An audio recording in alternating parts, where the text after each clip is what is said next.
ሎሚ ከም መናእሰይ መጠን ካብ ናይ ሃዋርያ ታዴዎስ ህይወት ኣብ መንፈሳዊ ህይወትና ዓብይ ለውጢ ዘምፁ ሰለስተ ዓበይቲ ምስጢራት ሓቢርና ክንርኢ ኢና። ኣብዚ ዘመናዊ ዓለም ኣብ ዩቲዩብ ኣብ ቲክቶክ ምስ ኣዕርኽትና ክንውዕል ከለና መንነትና ክንሓብእ ንፍትን ኢና። ክርስትናና ጾምና ኣብ ክሳድና ዘሎ ማዕተብና ክንሓብእ ንፍትን። ኦርቶዶክሳውያን መንነትና ክብረትና እዩ። እቲ ሃብታም ሰብኣይ ገመል ብዓይኒ መርፍእ ክሓልፍ ኣይኽእልን እዩ ኢሉ ክጠራጠር ከሎ ብስጋዊ ኣእምሮ ሒዙ እዩ ተማጊቱ። ብርግጽ እውን ብዓይኒ ሰብ ዘይከኣል እዩ።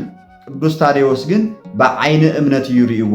በስመ አብ ወወልድ ወመንፈስ ቅዱስ አሐዱ አምላክ አሜን። ሰላም እግዚአብሔር ምስ ኩላትና ይኹን። ክቡራት ኣሕዋትና ሓትን ከመይ ቀኒኹም? ሓምለ 2 ዓመታዊ በዓል ናይ ሓደ ፍሉይ ሃዋርያ እዩ። እዚ ሃዋርያ እዚ ጎይታና መድሓኒትና ኢየሱስ ክርስቶስ ብኣካል ተገሊጹ ዓርከይ ኢሉ ዝፀውኦ ዓብዪ ኣቦ ቅዱስ ታዴዎስ እዩ። እስኪ ሓደ ናይ ወንጌል ምስጢር ሓቢርና ንፈትሽ። ሓደ ግዜ ሓደ ሃብታም ሰብኣይ ንቅዱስ ታዴዎስ ክሓንቆ ይመጽእ። ምክንያቱ ድማ ጎይታ ኣብ ወንጌል ሃብታም ናብ መንግስተ ሰማያት ካብ ዝኣቱ ገመል ብዓይኒ መርፍእ ክሓልፍ ይቐልል ዝበለ ቃል ስለ ዘይተዋሓጠሉ እዩ። እዚ ፈፂሙ ዘይከኣል ነገር እዩ ኢሉ ድማ ተቆጥዐ። ቅዱስ ታዴዎስ ግን ብስም እግዚኣብሔር ኢየሱስ ክርስቶስ ጸለየ። እቲ ግመል ድማ 3 ግዜ ብዓይኒ መርፍእ ክትሓልፍ ንኩሉ ሰብ ኣርኣያ። እቲ ሰብኣይ እውን ኣሚኑ ከም ዝተጠመቐ የረድአና። ሃብታም ክንብል ከለና እንታይ ማለት እዩ? ኣብዚ ግን ሓደ ዓብዪ ሕቶ ክለዓል ይኽእል እዩ። ጎይታ ሃብታም ናብ መንግስተ ሰማያት ካብ ዝኣቱ ግመል ብመርፍእ ቀዳዳ ክሓልፍ ይቐልል ክብል ከሎ ኩሉ ሃብታም ሓጥእ እዩ ወይ ገነት ኣይኣቱን እዩ ማለት ድዩ? ፈፂሙ ኣይኮነን። ቤተ ክርስቲያንና ከም እተምረና ሃብቲ ባዕሉ ፍጡር እግዚኣብሔር እዩ፣ ሓጢኣት እውን ኣይኮነን። ኣብ መጽሓፍ ቅዱስ ዘለዉ ዓበይቲ ኣቦታትና ከም ቅዱስ አብርሃም፣ ይስሐቅ፣ ጻድቁ ኢዮብን ንጉስ ዳዊትን ኣዝዮም ሃብታማት እዮም ነይሮም። ግን እግዚኣብሔር ይፈትዎም ነበረ። ምክንያቱ ንሳቶም ናይ ሃብቶም ጎይተት እምበር ናይ ሃብቶም ባሮት ኣይነበሩን። እዚ እዩ ምስተውዓል ዘድሊ።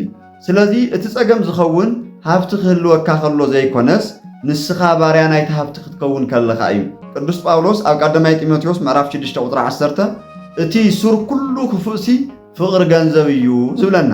ገንዘብ ሱር ክፉእ እዩ ኣይበለን። ስለዚ እቲ ጎይታ ዝወቐሶ ሃብታም ልቡ ብገንዘብ ዝዓወረ ንሰባት ዝንዕቕ ብትዕቢት ተደፊኡ ፈጣሪ የድልን እዩ ዝብል ሰብ እዩ።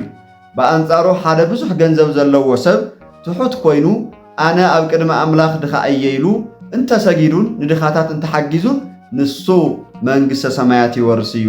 እግዚኣብሔር ልብና ስለ ዝርኢ ማለት እዩ። ሎሚ ከም መናእሰይ መጠን ካብ ናይ ሃዋርያ ታዴዎስ ህይወት ኣብ መንፈሳዊ ህይወትና ዓብዪ ለውጢ ዘምፁ ሰለስተ ዓበይቲ ምስጢራት ሓቢርና ክንርኢ ኢና። ክሳብ መወዳእታ ድማ ሓቢርኩም ንጽንሑ።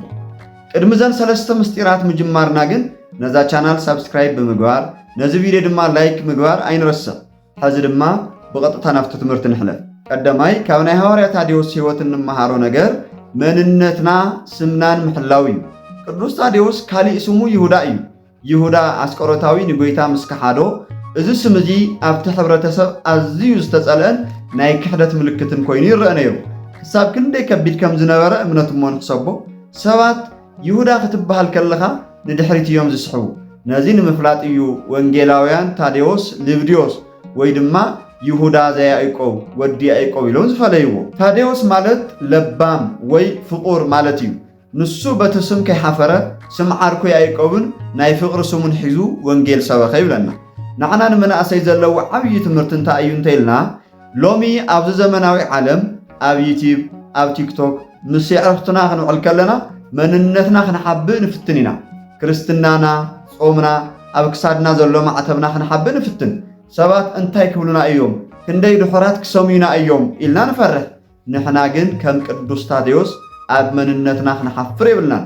ኦርቶዶክሳውያን መንነትና ክብረትና እዩ። ንሕና ናይ ቅዱሳን ውሉድ ስለ ዝኾንና ማለት እዩ።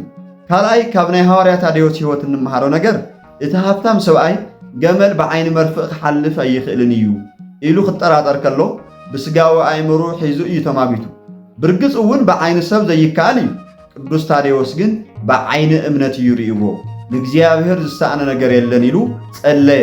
እቲ ዘይከኣል ድማ ተኸኣለ። እስኪ ናይ ህይወትና ነምፃ እዩ። ብፍላይ ንሕና መናእሰይ ኣብ ህይወትና ዓበይቲ ዕንቅፋታት የጋጥሙና እዮም። ቀዳማይ ካብዚ ወልፊ ወይ ድማ ሱስ ክወፅእ ይኽእልን እየ ኢልካ ምሕሳብ። ካልኣይ እውን እዚ ሓጢኣት እዚ ንምቁራጽ ዓቕሚ የብለይን ኢልካ ምሕሳብ። እቲ ሳልሳይ እውን ህይወተይ ክቕየር ኣይኽእልን እዩ ተስፋ ቆሪፀ እየ ንብል ንኸውን ንሕሰቦ እሞ ካብቲ ንሕና ተስፋ ዝቆረጽናሉ ሱስ ወይ ጸገም ገመል ብዓይኒ መርፍእ ምሕላፍ ኣየና ይኸብድ። እግዚአብሔር ነቲ ዓባይ ገመል ብናጽ ሓሳብ ብዓይኒ መርፍእ ከም እትሓልፍ እንተገይሩ ንሕና ካብ ዘለናዮ ናይ ሓጢኣትን ተስፋ ምቁራጽን ዓዘቕቲ ከውፅኣና ከመይ ደኣ ክጽግሞ እምነት ጥራይ እዩ ዘድልየና ማለት እዩ ክርስቲያን። ስለዚ እግዚአብሔር ኩሉ ግዜ ምሳና ኣሎ ማለት እዩ። ሳልሳይን ካብ ናይ ሐዋርያ ታዴዎስ ሕይወት እንመሃሮ ፍሉይ ነጥቢ ድማ ናይ ውሽጢ ምስጢር እዩ። ቅዱስ ታዴዎስ ናብ ሃገረ ስብከቱ ሶርያ ክኸይድ ከሎ ሰብኣዊ ሓሳብ ኣጨኒቕዎ ነበረ። በይነይ ናበ እየ ዝኸይድ ዘለኹ ኢሉ ክሓስብ ከሎ ጎይታና ኢየሱስ ክርስቶስ ብምስሊ ጎልማሳ ተገሊጹ ሓቀኛ ቃል ሃቦ። እንታይ ኢልዎ? ዓርከይ ታዴዎስ ኣነ ምሳኻ ስለ ዘለኹ ኣይትፍራሕ። ጎይታ ንቅዱስ ታዴዎስ ጊልያየይ ጥራሕ ኣይበሎን ዓርከ እዩ ኢልዎ። እዚ ቃል እዚ ሎሚ ንዓና እዩ።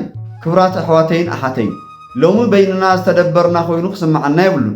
ሰብ ኩሉ ዝገደፈና ኮይኑ ክስምዓና ከሎ ፈጣሪና ሎሚ እውን ንዓና ኣነ ምሳኹም ኣለኹ እዩ ዝብለና ዘሎ።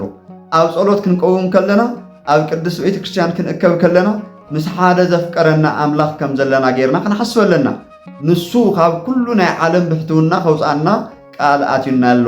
ኣማኑኤል ማለት እግዚአብሔር ምሳና ኣሎ ማለት ከም ዝኾነ እምበኣርከስ ኣሕዋተይ ሎሚ ካብ ቅዱስ ታዴዎስ ሐዋርያ ሕይወት ዝተምሃርናዮም ሰለስተ ዓበይቲ ነገራት እቲ ሓደ ብምንነትና ኣይነሕፈር ኦርቶዶክሳዊ ክብርና ንሓዝ እዩ። እቲ ካልኣይ እውን ብዓይኒ እምነት ንርአ ዘይከኣል ዝመስል ናይ ሕይወት ስሱን ጸገምን ብጸሎት ይስበር እዩ። እቲ ሳልሳይ ድማ በይንና ኣይኮናን ጎይታ ኣማኑኤል ምሳና ኣሎ ማለት እዩ። ካብዞም ሎሚ ዝረኣናዮም ሰለስተ ዓበይቲ ነገራት ንሕና ኣብዚ ሰሙን እዚ ክንጅምሮ ዝመረፅናዮ ነጥቢ ኣየና እዩ? እስቲ ኣብ ኮሜንት ጻሓፉለይ። ሓቢርና ድማ ክንልወጠሉ ኢና። እዚ ቪድዮ ካልኦት ኣሕዋትና ንኽመሃርሉ ድማ ሼር ብምግባር ንተሓባበር። ሰላምን ረድኤትን እግዚአብሔር ጸሎትን ኣማላጅነትን ናይ ኣዶና ቅድስት ድንግል ማርያም ናይዚ ቅዱስ ታዴዎስ በረከት ምስ ኩላትና ይኹን። ስብሐት ለእግዚአብሔር ወለወላዲቱ ድንግል ወለመስቀሉ ክቡር።